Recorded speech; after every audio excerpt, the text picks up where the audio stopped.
E aí, moçada, sejam bem-vindos a mais uma aula de língua portuguesa. Hoje nós vamos falar sobre o uso das figuras de linguagem no relato pessoal. Mas para a gente falar sobre esse assunto, vocês precisam lembrar um pouquinho sobre o que é o relato pessoal. Vamos lá. Primeira característica do relato pessoal. O relato pessoal é uma narração de experiências vividas, ou seja, você vai relatar aquilo que aconteceu com você. Outra característica é um assunto abordado sobre o ponto de vista de quem relata, o narrador. Você está contando sua história, então é do seu ponto de vista. Outra característica. As experiências vividas são relatadas de maneira que despertem no leitor uma variedade de sentimentos e sensações. Você precisa mostrar para quem vai ler que você está demonstrando sentimento, seja de tristeza, de alegria. Você precisa expressar isso no seu texto.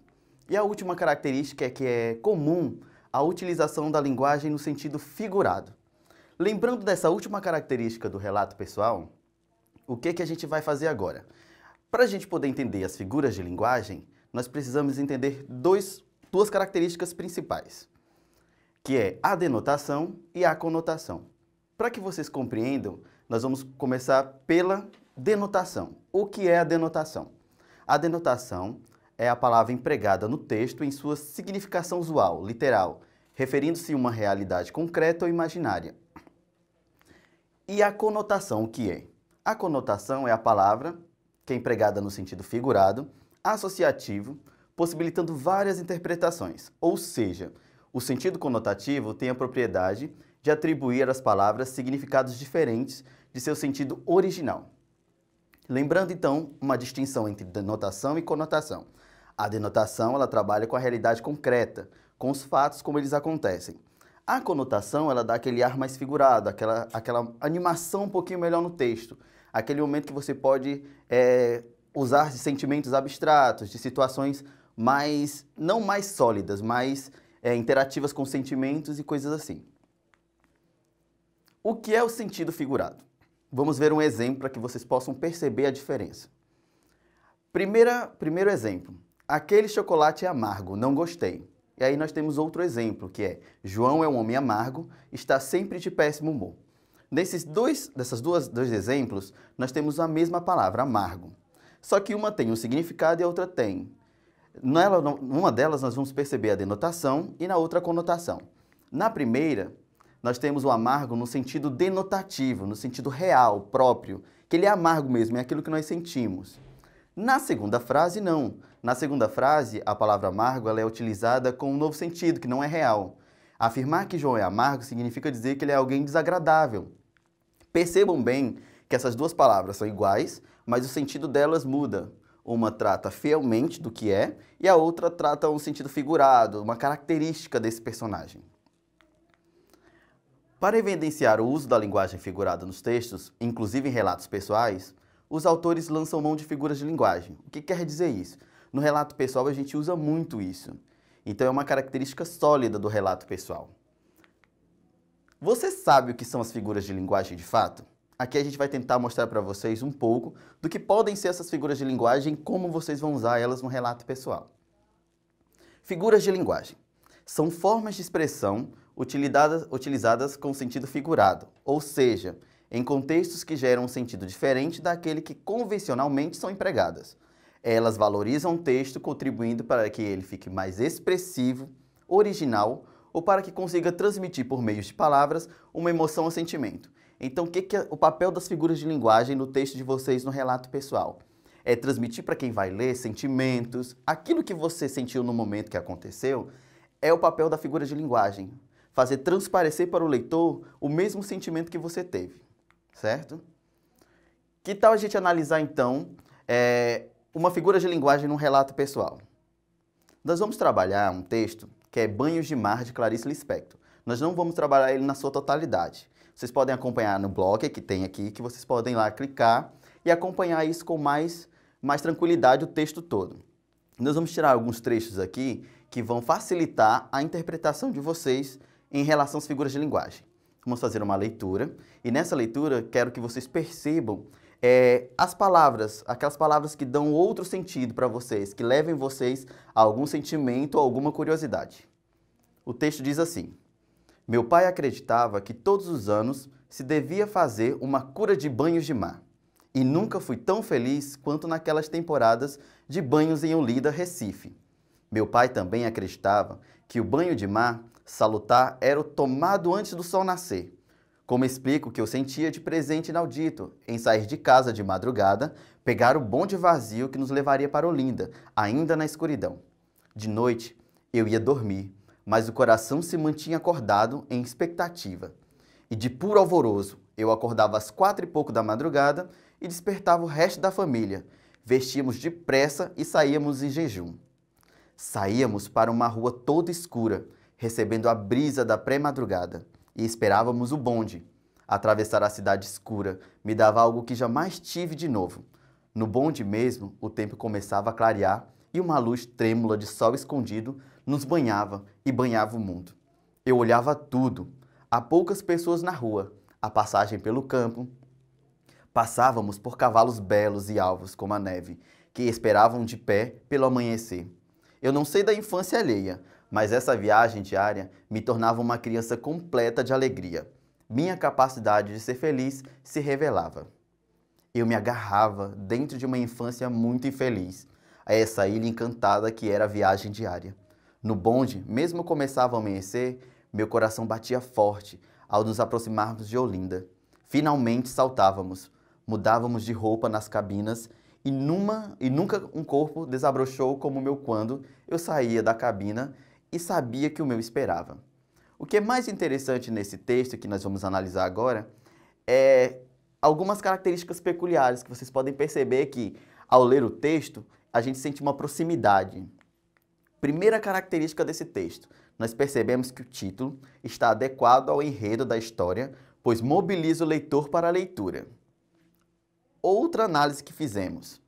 Estão presentes no texto os elementos da narrativa, personagem, cenário, tempo, conflito e desfecho. Ou seja, o texto tem um começo, meio e fim, e nele você pode perceber os personagens, pode perceber o cenário quando ele está no bonde, que ele vai passando e vai descrevendo para o leitor o que ele via, todas as características.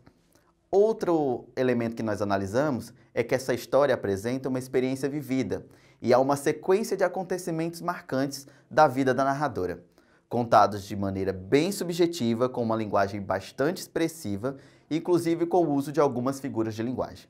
Então, a figura de linguagem no relato pessoal tem esse papel de tornar mais expressivo, de trazer o sentimento à tona no seu relato pessoal. De noite eu ia dormir, mas o coração se mantinha acordado, em expectativa, e de puro alvoroço eu acordava às 4h pouco da madrugada e despertava o resto da família. Nesse trecho que nós tiramos do Banho de Mar, nós vamos perceber figuras de linguagem. Qual é a primeira figura de linguagem que vem à cabeça de vocês? Aqui nós temos, no trecho, o coração se mantinha acordado, a autora deixa transparecer para o leitor que a sua expectativa era intensa, que vai além de uma simples espera. Para produzir esse efeito, ela fez uso da figura de linguagem denominada personificação. O que vocês precisam compreender e entender é que, quando ela fala assim, o coração se mantinha acordado, vocês podem fazer um raciocínio bem lógico e claro. Quem acorda de manhã? Não são vocês? Vocês se levantam, acordam, não é uma característica humana? Então aqui ela usa personificação, uma parte do corpo de vocês, por uma característica humana de vocês do dia a dia, que é a personificação. No restante do trecho, que diz assim, de noite eu ia dormir, mas o coração se mantinha acordado, o leitor pode perceber o estado de euforia da narradora, certo? Aí o que quer dizer essa contradição que nós temos aí nessa figura de linguagem, antítese, que é esse oposto, noite, dia, claro, escuro. Então a antítese tem esse papel de trazer esse estado de euforia, de trazer essa questão contraditória no texto de vocês, certo? Vamos lá em frente. Essas duas figuras de linguagem que nós mencionamos, está aí o conceito delas. A personificação significa atribuir a seres inanimados, sem vida, características de seres animados ou atribuir características humanas a seres irracionais. Esse é o papel da personificação. A antítese, ela consiste na aproximação de palavras que expressam ideias opostas, que foi aquilo que nós falamos com relação ao dia e noite, certo? Vamos agora analisar mais um trecho, que é o restante do terceiro parágrafo, que diz assim: no bonde, mesmo o tempo começava a clarear e uma luz trêmula de sol escondido nos banhava e banhava o mundo. Nesse trecho destacado, a narradora descreve como está o sol naquele momento. A expressão que ela utiliza para isso é banhava um mundo.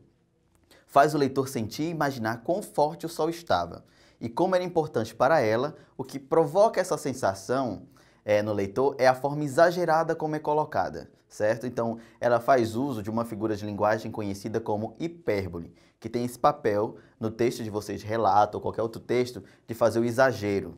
É que nem vocês usam exemplos como a menina está chorando rios de lágrimas. Então, quando vocês fazem essas afirmações, vocês têm na construção da frase de vocês essa figura de linguagem chamada hipérbole, que é o exagero.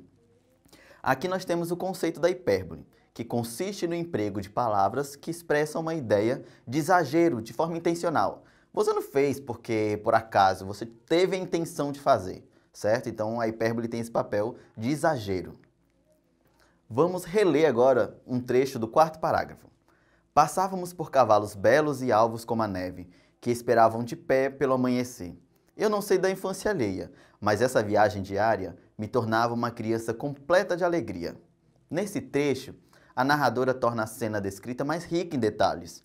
Desta vez, descreve os cavalos que encontra no caminho rumo ao banho de mar. Para descrever o animal, ela já faz uso de outra figura de linguagem, que é a comparação. Percebam, cavalos belos e alvos como a neve. Então, eles eram tão quão brancos como a neve, esses cavalos. Então, ela fez essa comparação. O que é a comparação? A comparação consiste na aproximação entre dois objetos ou seres, por meio de uma característica semelhante entre eles, dando a um as características do outro. Possui obrigatoriamente termos comparativos, tá? Você sabe o que são termos comparativos? A gente falou agora. Vocês pelo menos sabem o que são os termos comparativos? São exemplos de termos comparativos às palavras e expressões seguintes, como tal, qual, igual a, parece, tanto quanto, entre outros termos. Todos os termos de comparação, tá? A fim de que o leitor formasse a imagem da beleza do cavalo descrito, a autora comparou o animalzinho à neve, alvos como a neve, ou seja, utilizou uma característica da neve que se assemelha a uma característica do cavalo. E para essa comparação ela fez uso de um termo de ligação, a palavra como. Vamos agora para a última figura de linguagem que nós vamos observar nesse restante do quarto parágrafo, que diz assim: minha capacidade de ser feliz se revelava, eu me agarrava dentro de uma infância muito feliz, a essa ilha encantada que era a viagem diária. Para evidenciar a felicidade da narradora, ela descreve a cena como uma linguagem expressiva e mais poética. Compara a viagem a uma ilha encantada, como podemos observar no trecho, a essa ilha encantada que era a viagem diária. Desta forma, o leitor percebe todo o encantamento e a beleza da experiência marcante relatada na história. Esse exemplo é uma metáfora. Quando ela faz isso, ela usa uma figura de linguagem chamada metáfora. O que é a metáfora? A metáfora é uma comparação implícita, ou seja, não possui o termo comparativo. Baseia-se numa associação de ideias subjetivas. Uma palavra deixa o seu contexto normal para fazer parte de outro contexto, certo? Então, a metáfora tem esse papel, diferentemente da comparação.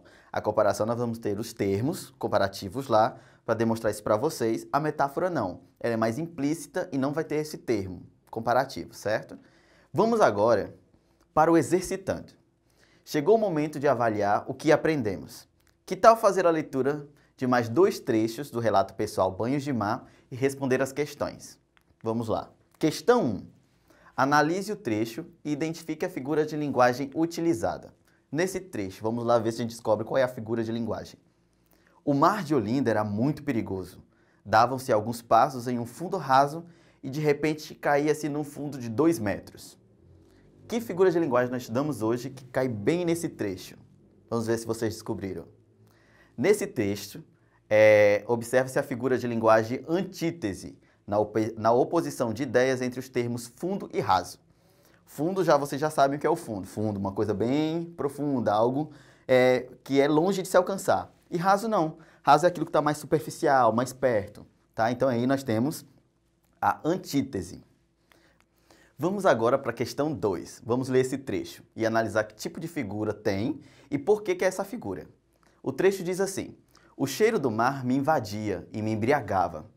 Vamos explicar o sentido dessa expressão e por que ela pode ser classificada como uma hipérbole, que a gente estudou na aula de hoje. Vamos lá. A expressão "o cheiro do mar me invadia e me embriagava" pode ser interpretada com um sentido de intensidade, de algo forte, algo que de mostrar sentimentos ao extremo. É considerada hipérbole porque ressalta um exagero proposital a fim de reforçar o que foi afirmado. A autora quis colocar para vocês que o sentimento era tão forte, algo tão intenso, que ela usou a hipérbole como exagero para demonstrar isso para vocês nesse trecho, certo? Então lá, no primeiro nós temos a antítese e nesse segundo a gente tem a hipérbole, certo? Considerações finais, vamos ver se vocês entenderam de fato o que foi a aula de hoje. As figuras de linguagem são formas de expressão utilizadas com sentido figurado, ou seja, em contextos que geram um sentido diferente daqueles que convencionalmente são empregadas. Elas valorizam o texto, contribuindo para que ele fique mais expressivo, original, ou para que consiga transmitir, por meio de palavras, uma emoção ou sentimento. Certo? Então, isso é a figura de linguagem. Para que vocês fiquem numa curiosidade maior, que vocês possam trabalhar outras atividades e interagir um pouquinho mais e aprender um pouquinho sobre esse conteúdo de figuras de linguagem no relato pessoal, vocês têm outras atividades complementares que vocês podem acessar no eduque.ce.ac.gov.br e lá vocês vão encontrar outras atividades que vocês podem melhorar o desempenho de vocês, tirar algumas curiosidades e melhorar um pouquinho mais e entender o que é o relato pessoal e as figuras de linguagem. Essa foi a nossa aula de hoje.